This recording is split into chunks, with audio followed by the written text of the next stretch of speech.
All right, moving on. So today, June the 23rd, is the 54th anniversary of the Title IX law.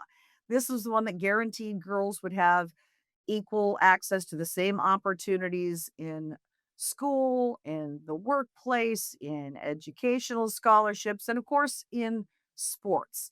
This said that, we're not just going to have boys' teams in sports, girls deserve just as much time, attention, financial interest as boys' sports.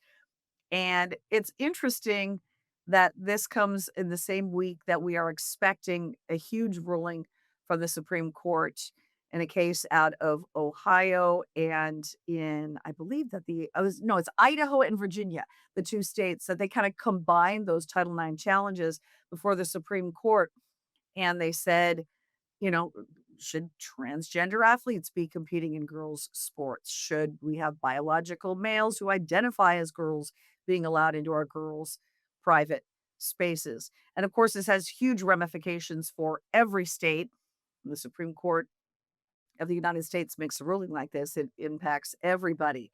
And I wanted to revisit part of an interview that I had with the Office of Superintendent of Public Instruction, Chris Rakedahl, back in early February. I had a chance to sit down with him and he granted me, it was about 25, 30-minute long interview one-on-one where I asked him a lot of questions about this because he's pushed back with a directive to the 295 public school districts in the state of Washington that says, don't, don't agree with the federal directive. You don't have to say that only girls can be in sports. If boys identify as girls, you have to allow them to compete. A lot of school districts have pushed back on that and said, no, we're not going to comply with that. We're going to comply with the federal directive. So they've faced some threats from OSPI. So I asked Chris Rakedahl about that and specifically asked him on his continuing resistance to comply with Title IX. I want to ask you because the Republicans held the listening sessions on Tuesday on the two initiatives. I know I was told that you were invited and some other folks that are in opposition to the initiatives, but why did you opt not to go?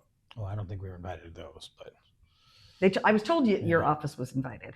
I think they did a general, they put a big thing. Everyone come, but it was their rally.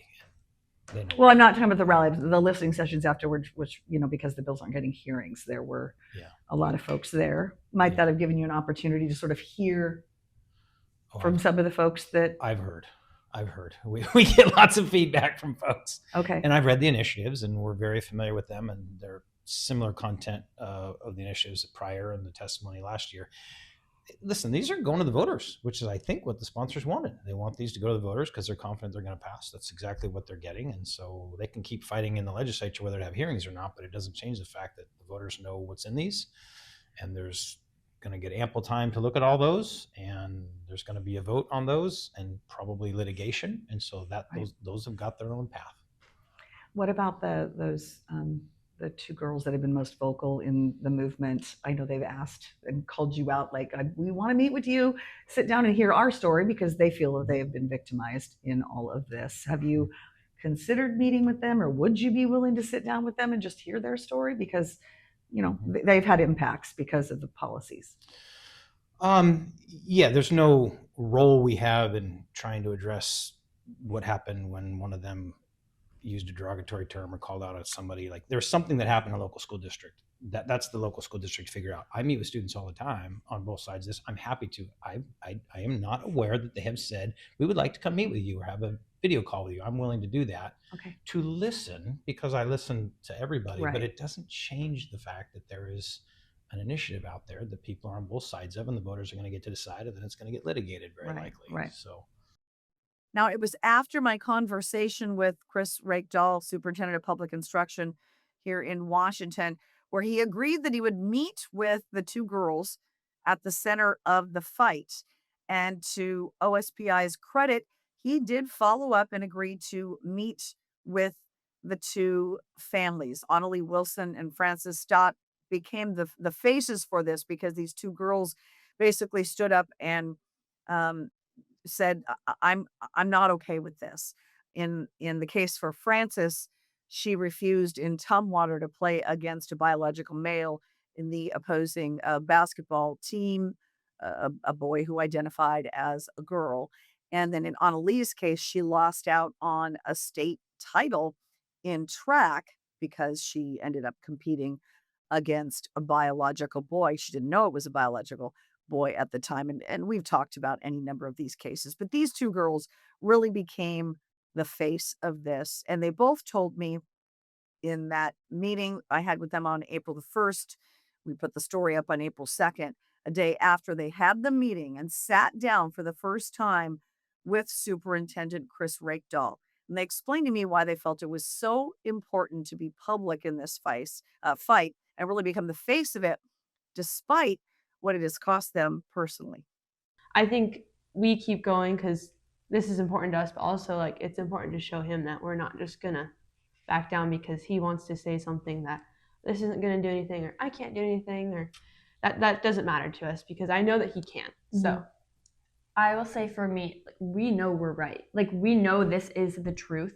There are men and there are women, and men should not be competing in women's sports. And I think it's a lot easier to, when you know you're doing the right thing, to stay with it. All despite the backlash that people have given us, despite him being against us publicly, when we know we're right, it can help a lot. And I will bring up with faith, having God is such an important part of my life, and I know you as well. It's that can keep us going, having families and so many people. This isn't just us thinking this and having these feelings. Many people have told him publicly that they don't agree with it either. And I think that when we, like I said, when we know we're doing the right thing, it makes it easier. As children that we're saying this, and as a grown man who has a position of power in this way, that he's not doing anything, I think it makes me feel good at least to know that I am continuing on with this because he's not doing anything about it, so we might as well. So again, we anxiously await this ruling from the Supreme Court of the United States, one of the most highly watched and anticipated decisions to come out in the whole, transgender debate that we have been waiting for. So we expect that either tomorrow or Thursday. We were watching for it this morning to see if it would come down, and we will have reaction from these families when that reaction comes down. And then also want to remind you, of course, we've got the ballot initiative. We have IL 26-638, which is on this November's ballot put up by Let's Go Washington, asking Washington state voters, do you think boys should be allowed to compete in girls' sports? Do you think that biological boys who identify as girls should be in, your daughter's locker rooms and bathrooms and other private spaces? So voters are going to weigh in. But of course, the Supreme Court of the United States really has the final say on this, and we expect it to happen this week. Now, the Seattle City Council's Public Safety Committee on Tuesday took another step forward, approving an emergency plan that's going to allow the closure of some residential streets adjacent to Aurora Avenue North. People there have been complaining for many months, if not longer, about increasing crime and gunfire. A lot of that is related to the human trafficking that takes place along Aurora. So the plan is expected to be approved by the full city council at the end of the month. And again, this caps several months of activity, community residents. We talked a lot about how those community residents basically shut down the street in protest, demanding that the council do something. And to her credit, Seattle Mayor Katie Wilson is finally stepping up on this and getting behind this latest public safety measure. So here is the sponsor of this legislation, Councilmember Deborah Juarez, at Tuesday's council meeting. I'm going to quickly go over, for the record, the community support and events timeline. Our neighbors saw an 8% increase of gun violence in the month of May.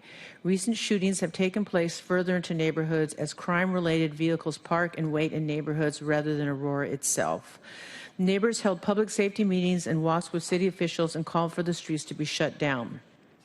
Neighbors blocked the streets with planters between May 24th and 28th, and there was a reduction in activity and shootings on those streets during that shutdown. However, on May 28th and 29th, the mayor's office removed the planters, installed slowdowns.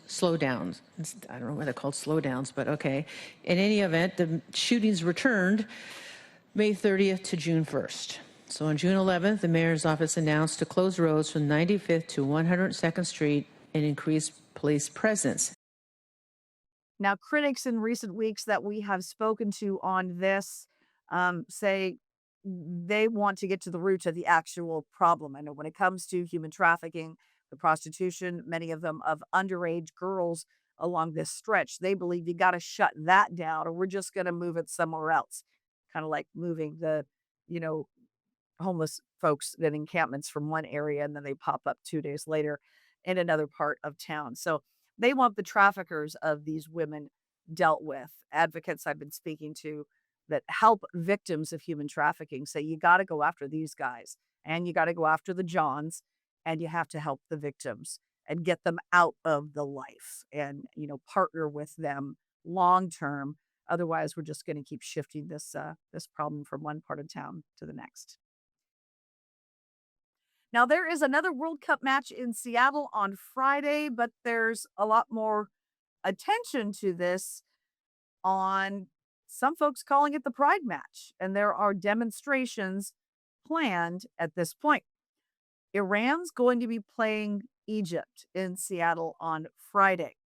And in the lead up to this game, the Iran Football Federation asked FIFA to prevent any what they call ceremonies or promotional activities in support of the LGBTQ community and this much discussed Pride match. Now, FIFA is not themselves calling this matchup between Iran and Egypt the Pride match. It's the folks in the Pride community that have called it that.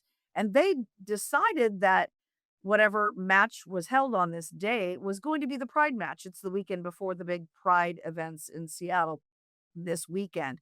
And so that was their plan all along. It just so happened to be two countries that are very much against, you know, gays, lesbians, transgender individuals ended up being on this day. So there will be again this match in Seattle. Here's part I want to put up this graphic for you for what Iran's football federation sent to FIFA just yesterday, basically trying to say, please say that we're not about the Pride movement. They said Iran and Egypt are two Muslim countries with deep cultural and religious commonalities, and the views expressed by both federations reflect the values and beliefs shared by the people of both countries. Our position is that no ceremonies or promotional activities associated with this movement should be present inside the stadium or as part of the match environment. This position has been communicated to FIFA through the appropriate channels. So, of course, in Iran or Egypt, you're not allowed to be gay or trans or bi or anything else. It's completely illegal in those countries. So, fans, though, can still very much expect, and probably in the stadium district, displays of the Pride movement. The plan was to have Pride themed watch parties, art installations that exhibit the Pride movement just outside the stadium. I don't know if there'll be any evidence of this inside the match or not. And I don't know how many fans from Iran and Egypt are in Seattle for this match tomorrow. But this has been a huge international story with coverage. A lot of posts on X today. The New York Times wrote it up today. So hopefully everything will remain peaceful on both sides. It will be interesting. We will be watching the match and bring you updates, of course. Okay, moving on. Thurston County Superior Court this week entered a final order. In fact, it was just yesterday on Thursday, a final order in a long-running class action lawsuit against the Washington State Department of Retirement Systems, DRS.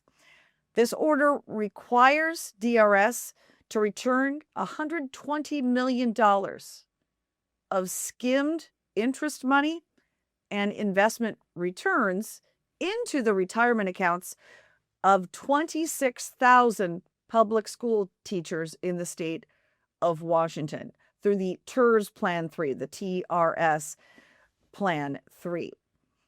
This case goes back, I kid you not, to 2003. So I spoke this morning with attorney Steve Strong. He has been on this case since day one. Yes, 23 years ago. It's hard to believe that a case could take 23 years to play out. And the state has been fighting this and delaying all along the way. At one point, he explained to me spending 5 years rewriting some rules. So finally, again, this week, this Thurston County Superior Court judge agreed with the plaintiffs that the state had no right to skim the interest of that fund for teacher pensions. Well, the Department of Retirement Systems was promised the people in Plan 2 5.5% interest calculated annually and compounded quarterly, and did not provide that amount of interest. It withheld part of that interest by calculating it incorrectly. So then when the people transferred to Plan 3, most teachers did actually, they did not receive all the interest they were promised.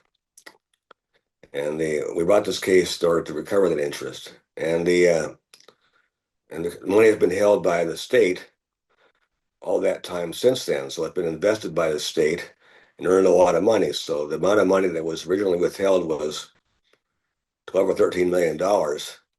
But the interest on that, over compound interest for many years, has built up the amount to be a large amount. It was always done secretly until our first client discovered it. And then once it was discovered, the state just maintained that they had discretion to do it any way they wanted. And the promise didn't mean anything. Now, the original ruling from the Federal Ninth Circuit Court of Appeals in favor of the plaintiffs was made back in 2018, saying again that the Department of Retirement Systems had in fact skimmed earned interest off of the teachers' retirement accounts going back to 1996 and kept all those earnings and withheld the interest, and the state then made profit off of the interest that they had skimmed off of the pension fund. It kind of seems like it should be illegal. And a Thurston County judge again this week agreed with the plaintiffs. It's to the tune again of about $120 million. But again, this is important. This case has been churning for 23 years, originally filed in 2003. So I asked the attorney, Steve Strong, in our conversation just this morning, who again, I thought this was interesting. His son was in middle school when he filed this. His son has now been with the law firm for 10 years, if that gives you any concept of how long this thing has dragged on. What is the status of all these teachers? Many of them since retired, some having passed on, since again their pensions were pilfered by the state. Received information from the department a few days ago saying that 61% of the people in this class have already retired. So they need that money, have needed that money. 7% are actually dead. They've already died since the case took so long. And another 20% or so like that have been lost and need to be found. So there's because of the delay, there's been a lot of problems for our clients. And the state is going to have to do a lot of work to find those people and give them the money they deserve. I did reach out to the Department of Retirement Systems this morning, as the attorney again told me they've already said they're going to appeal. So will that in fact hold this up even longer? DRS did not respond to my emailed request sent twice today. So that is it for today's episode of Washington in Focus Daily for this Friday, the 26th of June. I hope you get out to enjoy a lovely weekend. The weather's turned a bit, but it's not all bad. And I know my plants need it outside. I'm sure yours too as well. So again, enjoy the weekend. We hope to see you again on Monday.